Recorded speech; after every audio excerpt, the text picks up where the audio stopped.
कौन सा भजन था? 45, है ना? थैंक यू, आप लोग को पता है। और इस भजन में हमने क्या खास रूप से देखा था कि ये भजन जो है वो यीशु मसीह के बारे में बात कर रहा है। देखने से दिखाई नहीं देगा, है ना, लेकिन यीशु मसीह वहां पर छिपा हुआ है। पुराने नियम में यीशु मसीह पूरी रीति से छिपा हुआ है। कई जगह पुराने नियम में यीशु मसीह को प्रत्यक्ष रूप से देख लोगे, राइट? लेकिन कई बार आपकी आत्मिक आंखें खुली होनी चाहिए परमेश्वर के वचन के प्रति। पवित्र आत्मा को आपको निवेदन करना है कि पवित्र आत्मा आप आए और इस वचन को मेरे लिए। जिस दिन मैंने इसको अपने मॉर्निंग डिवोशन में पढ़ रहा था ना, उस दिन पढ़ने से पहले मेरे जहन में ये बात बिल्कुल नहीं थी कि आज प्रभु मुझे यीशु मसीह को इस वचन में दिखाएगा। मैं थोड़ा सा पढ़ते आगे निकलता हूं और कटक से पवित्र आत्मा मेरी बुद्धि को खोल देता। मैंने गूगल सर्च किया, बाद में कमेंट्रीज निकाली, ठीक है, लेकिन उसके पहले पवित्र आत्मा मुझे सिखाया कि ये वर्ड क्या है। और मैंने पिछले हफ्ते आपको बताया था कि ये सीधा यीशु मसीह के बारे में बात करते। जरूर है कि ये यहूदी विवाहों में गाया जाने वाला गीत है। बहुत सारे जो बाइबल के स्कॉलर्स हैं उनका मानना है कि या तो ये दाऊद की शादी को लेके हो सकता है, और ज्यादा जो बाइबल के विद्वान लोग हैं, स्कॉलर्स हैं, उनका ऐसा मानना है कि ये सोलोमन की शादी और विशेष रूप से जो उसने मिस्र के राजा की बेटी से शादी की है उसके बारे में लिखा हुआ गीत, ठीक है। गोरावंशियों के द्वारा लिखा हुआ ये मुश्किल है। गोरावंशियों ने इसको लिखा है और मैंने आपको बताया था गोरावंशी कौन लोग हैं? लेवी लोग हैं, जिनको दाऊद के समय में अपॉइंट किया गया है परमेश्वर की आराधना, विशेषकर वर्शिप मिनिस्ट्री के लिए। मंदिर में साफ सफाई करने के लिए नहीं, झाड़ बहारी करने के लिए नहीं, पार्टिकुलरली म्यूजिकल इंस्ट्रूमेंट्स की केयर, म्यूजिकल इंस्ट्रूमेंट्स को बचाना, सॉन्ग्स राइटिंग, सॉन्ग प्रैक्टिसेस और सॉन्ग्स को परमेश्वर की महिमा में प्रेजेंट करना। क्वायर, राइट, है ना, क्वायर को परमेश्वर ने रखा है कि परमेश्वर वहां पर अपनी आराधना को इन गोरावंशियों के जीवन से परमेश्वर इस आराधना को ले गए, राइट।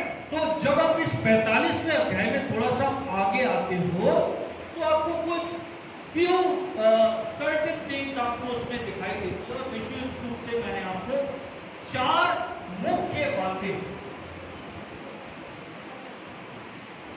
मुख्य बातें मैंने आपके सामने रखी थी। मेहरबानी से मेरे को देखिए, ठीक है। वो लोग काफी दूर से आते हैं, मेरी ओर अपने ध्यान को लगाइए, इधर उधर मत देखिए, आप मिस कर जाएंगे जो बात मैं आपको रखना चाहता हूँ, ठीक है। तो हमने चार मुख्य बातों को, यीशु मसीह का जो कैरेक्टर है, यीशु मसीह का जो चरित्र है, मैंने पिछली बार आपको बताया था। पहली बात क्या थी? प्रभु यीशु मसीह जो है यहां पर दिखता है दूसरे अध्याय की पहली लाइन, दूसरे वचन की पहली लाइन जो हमसे परमेश्वर के वचन के बारे में बात करती या यीशु मसीह की खूबसूरती के बारे में बात करती। जैसा हम एक गीत गाते हैं ना, शारोन का गुलाब तू है मेरा प्रभु, यीशु मसीह के चेहरे की खूबसूरती। तो वचन हमको इस बात को बताता है, दूसरे अध्याय की पहली लाइन, तू मनुष्यों की संतानों में परम सुंदर है। You are one of the most beautiful among the human beings. संसार में जितने इंसान हैं, आदि काल से लेके, एटम से लेके टिल नाउ, अभी अभी जो बच्चा पैदा हुआ है इस सेकंड्स में अभी तक में सबसे सुंदर है। बाइबल दूसरा व्यक्तित्व हमको सुंदर बताती है। किसका दूसरा सुंदर है? व्यक्तित्व तो नहीं कहना चाहिए, फिजिकल स्ट्रक्चर किसका सुंदर है?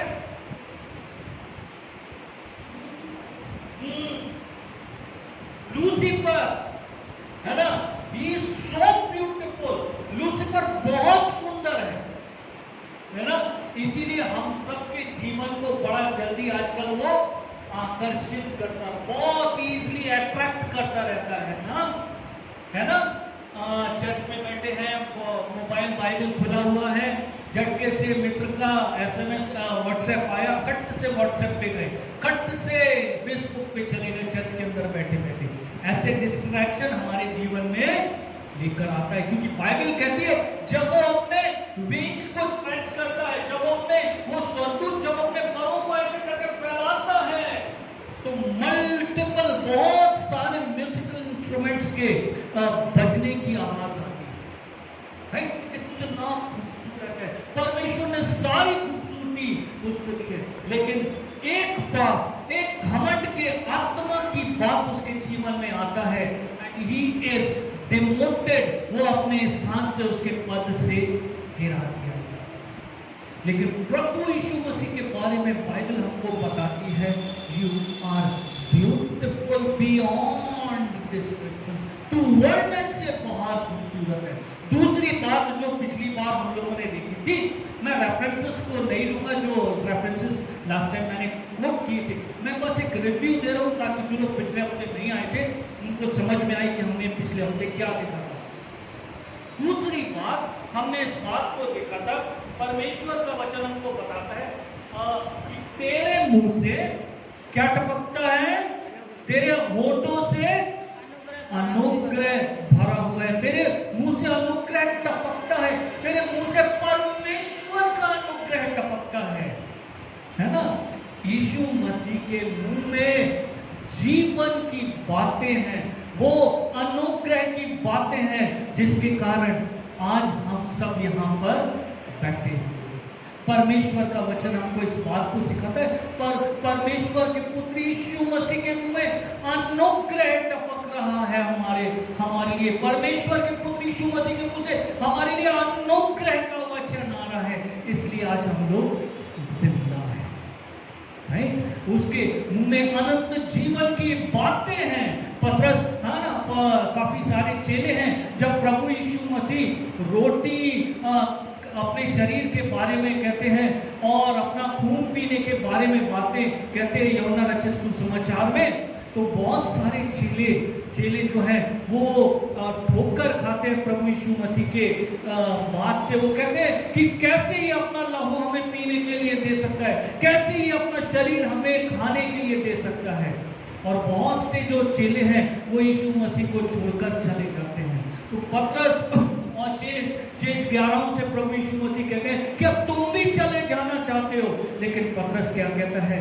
अनंत जीवन की बातें तो तेरे पास है, हम कहां जाएं? जब प्रभु यीशु मसीह वो सुखार प्रदेश के कुएं पर बैठा हुआ है, उस सामरी स्त्री से बात कर रहा है, प्रभु यीशु मसीह कहता है मेरे पास जीवन का वो जल है, जो ऐसा जल है जिससे प्यास कभी नहीं बुझेगी, और वो आप जब उस जीवन के जल को पी लोगे, वो आप में एक सोता बनकर, एक फाउंटेन की तरह, एक जीवन के सोते की तरह बहना शुरू हो जाएगा। राइट? प्रभु यीशु मसीह कहता है ये रोटी जो स्वर्ग से उतरी, ये रोटी जो स्वर्ग से उतरी, ये मैं हूं, जो कोई मुझे खाता है वो कभी भूखा नहीं हो सकता। परमेश्वर का वचन हमको इस बात को कहता है, मनुष्य केवल रोटी से जीवित नहीं रहेगा, परंतु हर एक उस वचन से जो हमारे जीवित परमेश्वर के पुत्र यीशु मसीह के मुंह से निकलता है।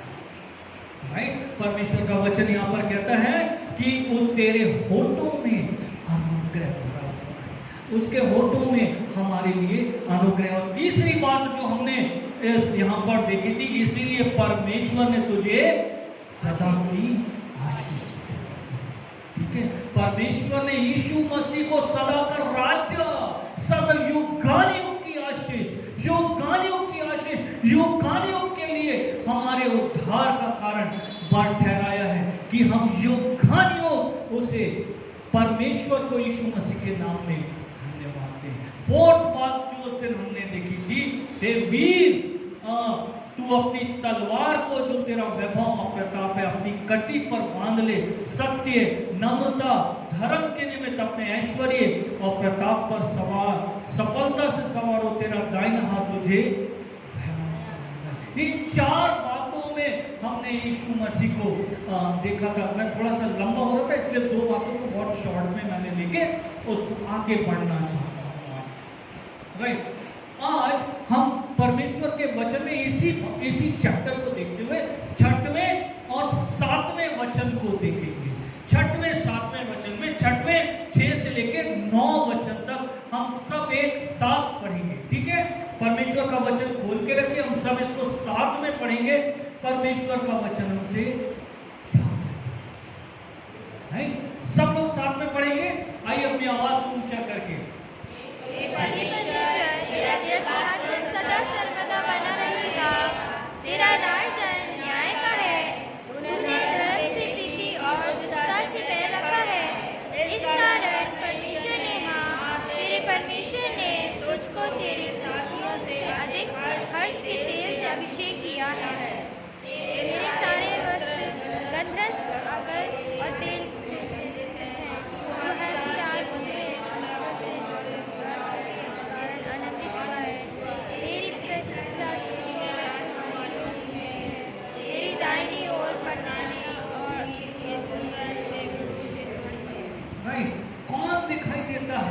क्या दिखाई दे रहा आपको? यीशु मसीह एक राजा थे। ठीक है, 6 वचन से लेके 9 वचन तक यीशु मसीह राजा है। ठीक है, यीशु मसीह को हम लोग एक राजा के रूप में देख सकते हैं। इस स्थान पर परमेश्वर का वचन क्या कहता है? हे परमेश्वर, तेरा सिंहासन सर्वदा बना रहेगा, तेरा राजदंड, है ना। यीशु मसीह युगानुयुग राजा है ना, युगानुयुग राजा है, युगानुयुग का महायाजक है ना। हम इब्रानियों की पत्री में पढ़ते हैं 11वें अध्याय में, तू मलकीसदेक की रीति पर सदा का याजक है। प्रकाशित वाक्य की किताब में हम लोग परमेश्वर के वचन को पढ़ते हैं, तू क्या है? राजाओं का राजा और प्रभुओं का प्रभु। यीशु मसीह का सिंहासन के बारे में परमेश्वर का वचन यहां पर बताता है, हे परमेश्वर, तेरा सिंहासन सर्वदा बना रहेगा। किसको ये युगानुयुग की आशीष दी है? अब्राहम को प्रभु जब बात कर रहा है, प्रभु बात करते हैं अब्राहम को और बोलते हैं तेरे वंश से राजा उत्पन्न होंगे। ठीक है, इब्राहिम से प्रभु बात कर रहे हैं, उसको आशीष के रूप में इस बात को बोल रहे हैं, तेरे वंश से राजा उत्पन्न होंगे।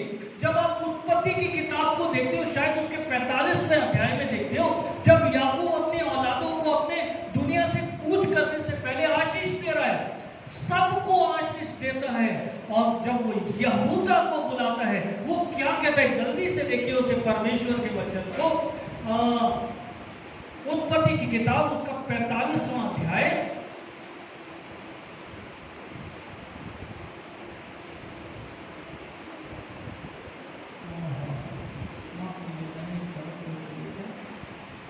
राइट, 49 अध्याय,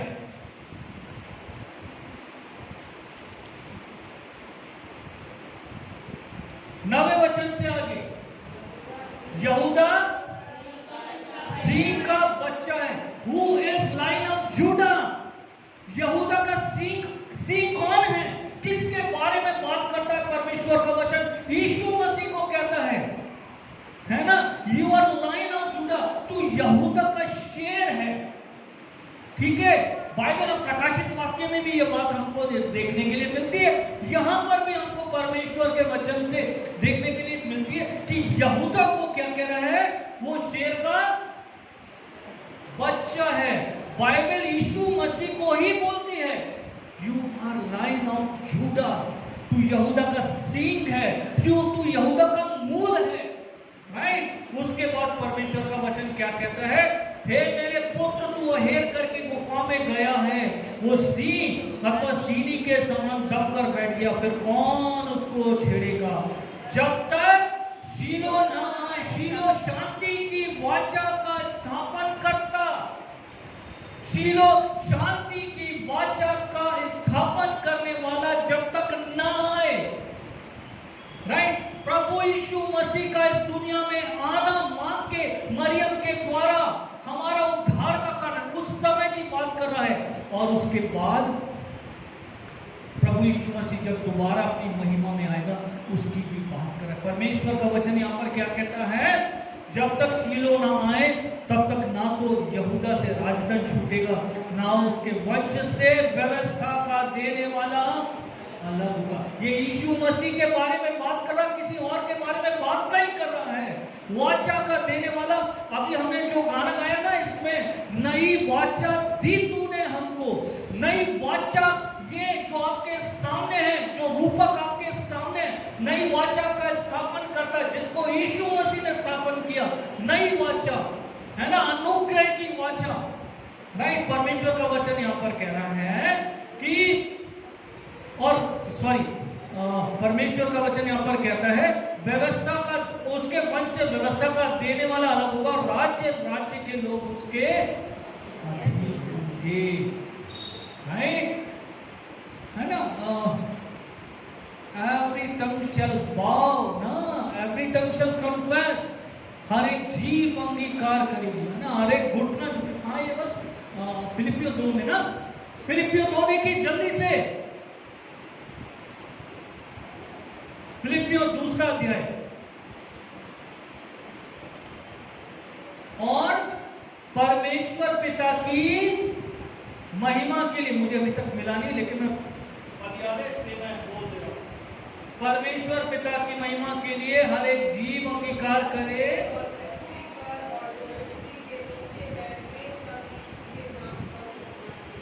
और पहले से देखेंगे इसको, है ना, 6वें वचन से, दीदी पढ़िए जोर से, 6वें वचन से, जिसने ईश्वर के स्वरूप में होकर भी परमेश्वर के तुल्य होने को अपना वश में न समझा, वरन अपने आप को ऐसा शून्य कर दिया और दास का स्वरूप धारण किया, और मनुष्य की संतान में हो गया, और मनुष्य के रूप में प्रकट होकर अपने आप को ज्ञान किया, और यहाँ तक आज्ञाकारी रहा कि मृत्यु, क्रूस की मृत्यु भी सह। इस कारण परमेश्वर ने उसको अति महान किया, और उसके नाम में श्रेष्ठ है कि जो स्वर्ग में और पृथ्वी पर और पृथ्वी के नीचे है, वे सब यीशु के नाम पर घुटने टेके।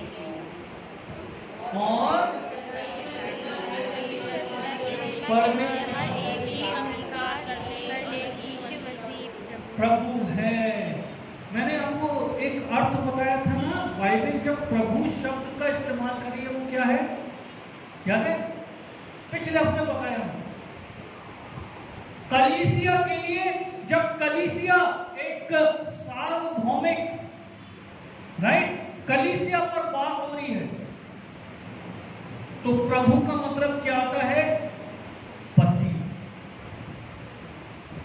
ठीक है, पति, है ना, दुल्हा, है ना, कलीसिया के लिए। पिछले हफ्ते हम इस बात को देख रहे थे ना कि कलीसिया ने तैयार, पिछले हफ्ते नहीं, उसके और पहले कलीसिया ने अपने आप को तैयार कर लिया है, ऐसा करके, ये अभी मुझे याद है कुछ दिन पहले मैंने इस पद को आपके सामने रखा, पति के रूप में, दुल्हे के रूप में, या प्रभुता करने वाला, अधिकार समर्थ रखने वाला, हमारे व्यक्तिगत जीवनों पर हमारा राज्य, जिसकी प्रभु सत्ता हमारे जीवन पर चलती है, जिसकी गवर्नमेंट हमारे जीवन के ऊपर चलती है। कई बार परमेश्वर की प्रभुता को हम लोग चैलेंज करते हैं, हम प्रभु के बलवंत हाथ के नीचे आना पसंद नहीं करते, हम चैलेंज करते हैं। लेकिन परमेश्वर का वचन यहाँ पर क्या कहता है हमसे कि परमेश्वर पिता की महिमा के लिए हर एक जीव अंगीकार कर ले कि यीशु मसीह ही प्रभु है, यीशु मसीह ही राजा है। उसका शासन हम पर चलता है। परमेश्वर पिता की महिमा के लिए हर एक जीव अंगीकार करे कि यीशु मसीह ही राजा है, यीशु मसीह ही राजा है। होगा बम्बैया का कोई दूसरा राजा जो इन दिनों है, लेकिन हमारे लिए एक ही राजा है। परमेश्वर के द्वारा ठहराया गया हमारा एक प्रधानमंत्री होगा, है, वो इस दुनिया में हमारे ऊपर शासन करने के लिए, लेकिन हमारा एक ही राजा है। He is the King of Kings, वो राजाओं का राजा और प्रभुओं का। हमारे जीवन पर उसी की प्रभु सत्ता चलती और कोई नहीं। परमेश्वर का वचन, भजन संहिता उसका 97वां अध्याय देखिए, सब लोग साथ में, भजन संहिता 97, सब लोग साथ में। यहोवा राजा हुआ है और पृथ्वी क्या है, मगन है, और द्वीप जो बौतेरे हैं वो भी आनंद करे। क्यों? क्योंकि प्रभु राजा है।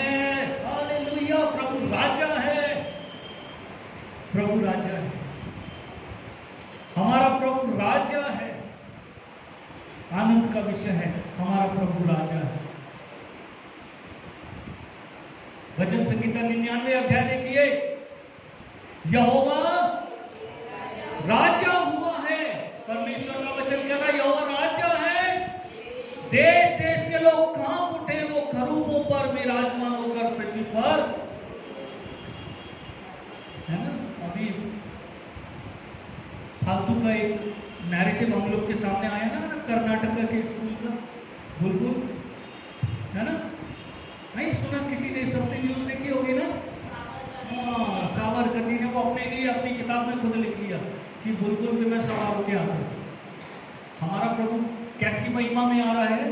परमेश्वर का वचन यहाँ पर कहता है वो यहोवा राजा हुआ है, देश देश के लोग कांपे, डर आए अंदर, डरते कांपते हुए। He is holy God. He rules whole universe.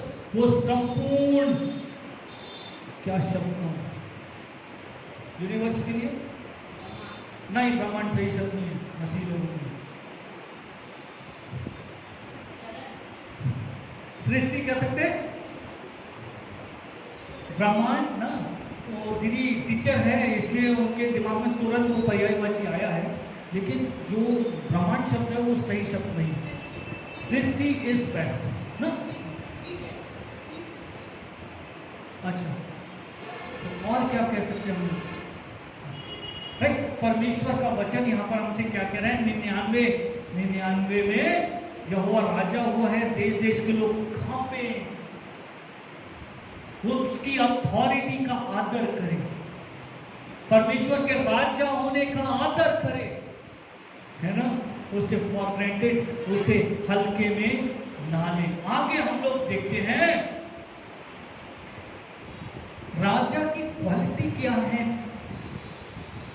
यहोवा राजा हुआ है ना, प्रभु राजा है, लेकिन इस राजा की क्वालिटी क्या है? पहला तीमुथियुस उसका 6वां अध्याय,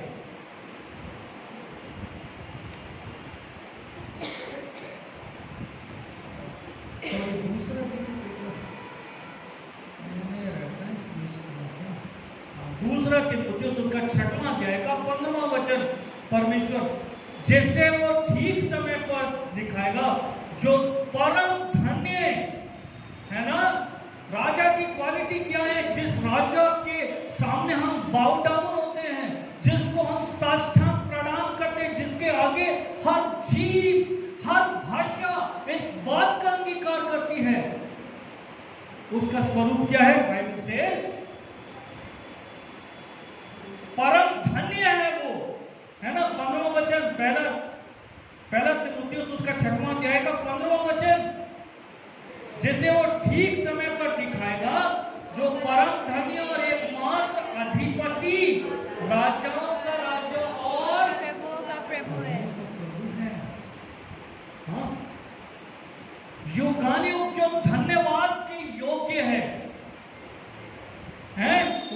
बाद कहता है अधिपति, नहीं, उसके बाद क्या कहता है, राजाओं का राजा, प्रभुओं का प्रभु, अमरता युगानुयुग, आदि काल से अनादि काल तक स्थिर। ठीक है, और उसके बाद क्या कहता है, अगम्य ज्योति में रहने वाला, ना उसे मनुष्य ने देखा और ना कभी देख सकता, उसकी प्रतिष्ठा और राज्य युगानुयुग रहेगा। आप देखते हैं ये अंगीकार पुराने नियम में एक अन्य जाति राजा, सॉरी दो अन्य जाति राजा करते हैं, नबूकदनेस्सर और दूसरा दारा। परमेश्वर का वचन हमको इस बात को बताता है। जल्दी से हम लोग आगे आएंगे, प्रकाशित वाक्य उसका 17वां अध्याय, प्रकाशित वाक्य उसका 17वां अध्याय, परमेश्वर का वचन हमसे यहाँ पर क्या कहता है, उसके 14वें वचन में परमेश्वर का वचन क्या कहता है, मुझे यहाँ से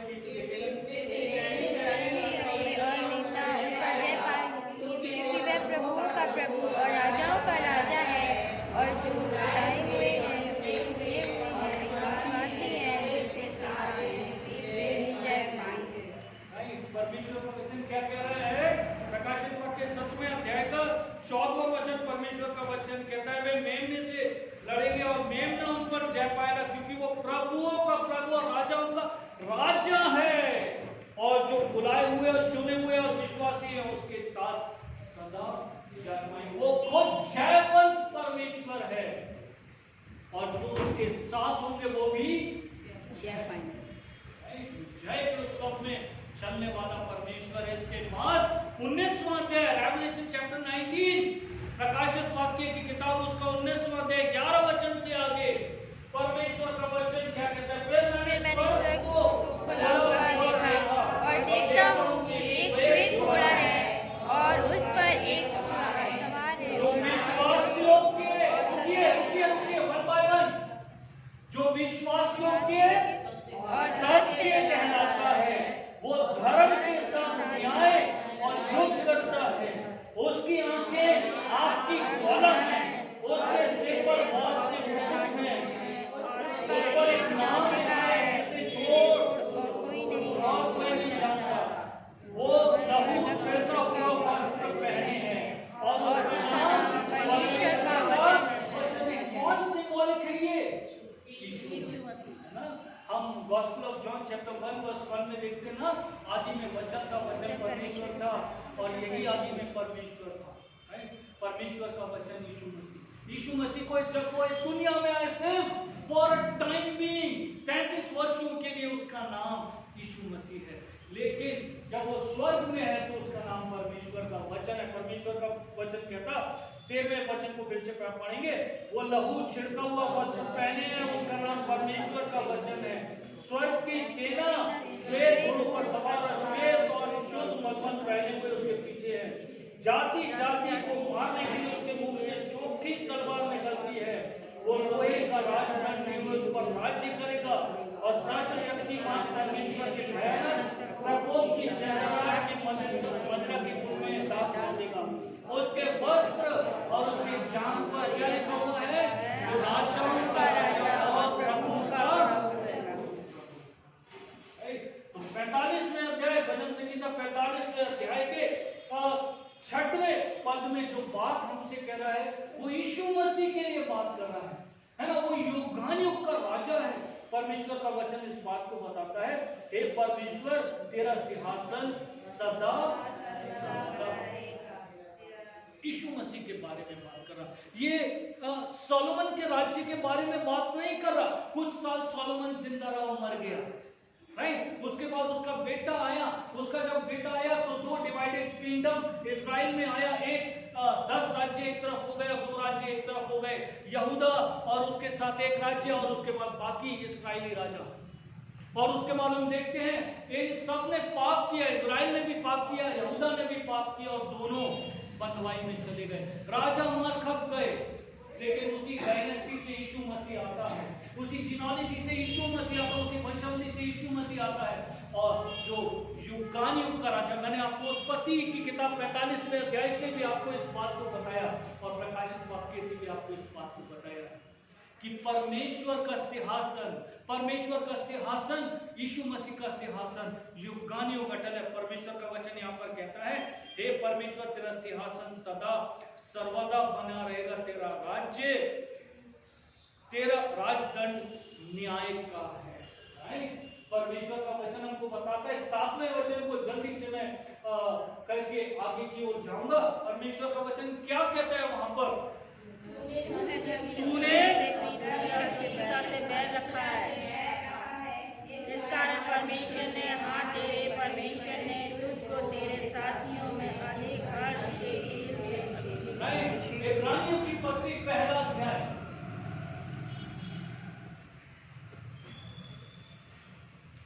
इब्रानियों की पत्री उसका पहला अध्याय जल्दी से देखिए 8 और 9 वचन। परंतु पुत्र के विषय में कहता है, हे परमेश्वर तेरा सिंहासन युगानुयुग रहेगा, तेरा राज का राजदंड न्याय का है, राजदंड से प्रेम और अधर्म से बैर रखा है। इस कारण परमेश्वर ने तेरे साथियों से तेरा अभिषेक किया। और उसके बाद और ये आदि में तूने परमेश्वर की टाली।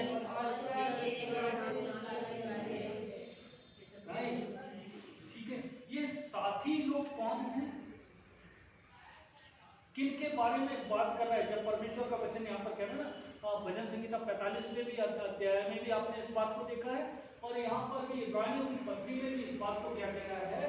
परमेश्वर का वचन कहता है कि तूने धर्म से प्रेम और अधर्म से बैर रखा, इस कारण परमेश्वर ने तेरे साथियों से बढ़कर, कौन है ये? चेले, गुड। प्रभु यीशु मसीह के चेले जो उसके साथ साथ रहे, उसके साथ सेवा किए हैं और उसके बाद उसकी सेवा को कैरी फॉरवर्ड किया है, उसकी सेवा को आगे बढ़ाया है। और कौन है? चेले हैं। और कौन है? नौगांव सिटी चर्च के लोग, सेंट पीटर्स के लोग, फ्रेंड्स चर्च छतरपुर के लोग, भारत का एक एक विश्वासी व्यक्ति, इस दुनिया का एक एक विश्वासी व्यक्ति जो यीशु मसीह का हमसाया है और यीशु मसीह के साथ साथ उसकी परमेश्वर के राज्य की सेवा को है ना। तो परमेश्वर का वचन क्या कहता है? परमेश्वर ने उससे अति महान किया, परमेश्वर ने यीशु मसीह को ज्यादा महिमा दी। Jesus Christ as exalted. क्यों एक्सॉल्टेड हुआ? क्यों उठाया गया यीशु मसीह?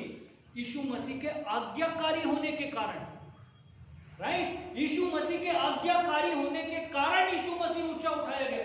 इसलिए वचन यहां पर क्या कह रहा है, क्या कहता है, जो वर्ड टर्म यहां यूज कर रहा है, तेरे साथियों से बढ़कर, चेलों से बढ़कर यीशु मसीह ने महिमा पाई। क्यों महिमा पाई?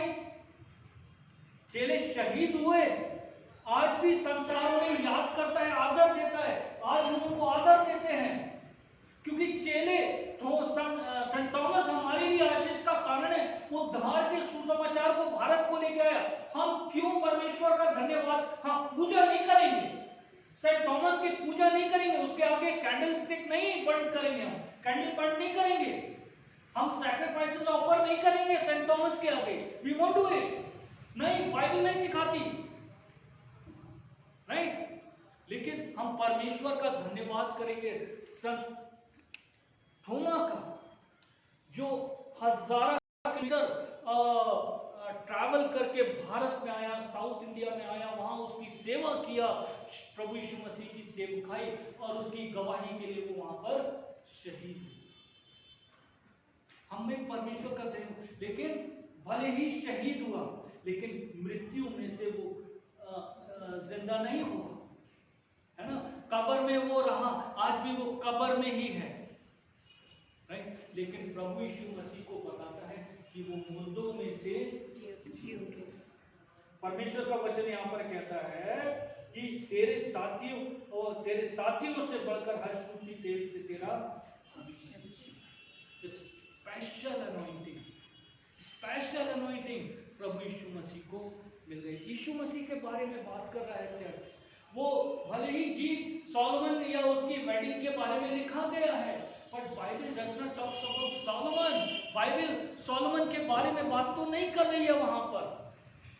मेक श्योर इस बारे में एकदम एश्योर हो जाए। परमेश्वर का वचन यीशु मसीह के बारे में बातचीत कर रहे हैं। अब मैं समाप्ति की ओर जाऊंगा और एक आखिरी रेफरेंस को आपके लिए पढ़ूंगा, इब्रानियों की पत्री उसका 12वां अध्याय।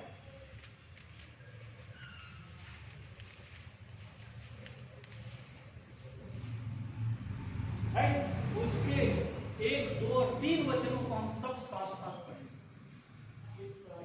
इस कारण जबकि जो आओ रोकने वाले वस्तु और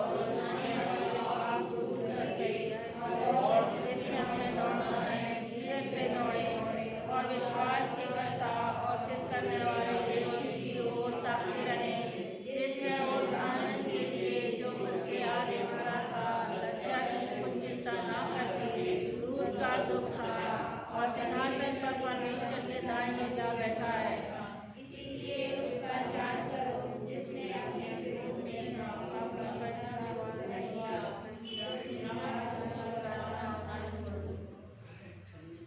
बहुत एश्योरेंस देती ना ये बात, बहुत हिम्मत देती है मुझे। मैं आपको बोलूं, व्यक्तिगत रीति से मुझे बड़ा हिम्मत देती है जब मैं परमेश्वर के इस वचन को पढ़ता हूं। कई बार मेरी आंखों में आंसू लेकर आती है। परमेश्वर का वचन यहां पर कहता है, लुक अनटू द जीसस, यीशु मसीह की ओर देखिए। पापों से आजादी चाहिए। कोई ऐसा पाप है व्यक्तिगत जीवन में जिसके कारण आप घुट रहे हो?